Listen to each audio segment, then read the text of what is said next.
Hi, I am Anna. I come from www.ntvforex.com.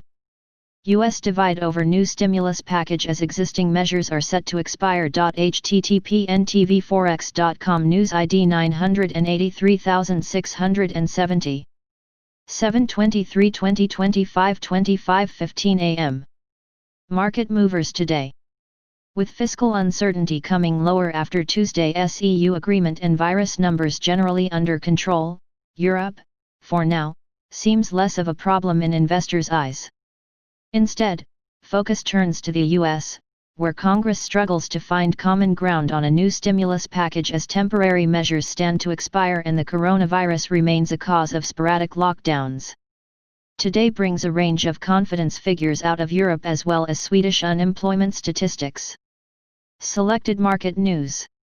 Despite Tuesday's EU budget deal, yields have come slightly lower, with inflation on the other hand slightly higher. The latter is also the case for equity markets. The 10-year Euro swap is currently trading at just 0.22%, which is a mere 30 BP above the deposit facility rate of the ECB, the lowest level since March, and points to a prolonged period with an almost zero probability of rate hikes, assuming investors attach only little likelihood to a cut. The latter seems to be the case, and the recent leg lower in yields has not been driven by expectations of further policy rate cuts building. Instead, one could argue that more sharing of the fiscal burden among EU member states adds even more pressure on the ECB not to hike rates and thereby keeping funding costs low for the entire bloc as opposed to single countries. This is a situation reflecting the idea described by fiscal dominance. As noted on these pages yesterday, U.S. Congress sources on Tuesday expressed doubts on whether a new stimulus package could be put in place before temporarily higher unemployment benefits, an additional $600 a week per unemployed, are set to expire by the end of this month.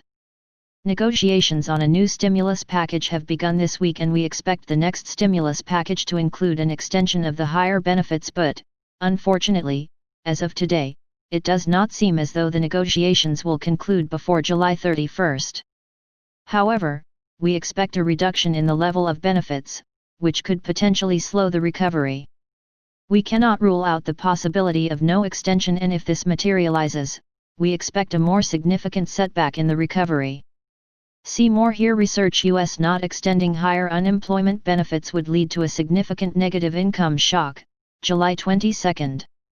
Sam P. said Wednesday that the establishment of the EU Recovery Facility was a breakthrough for EU sovereign creditworthiness, referring to lower funding costs for the lowest-rated member states as an important trigger in terms of lowering the risks of potential future downgrades.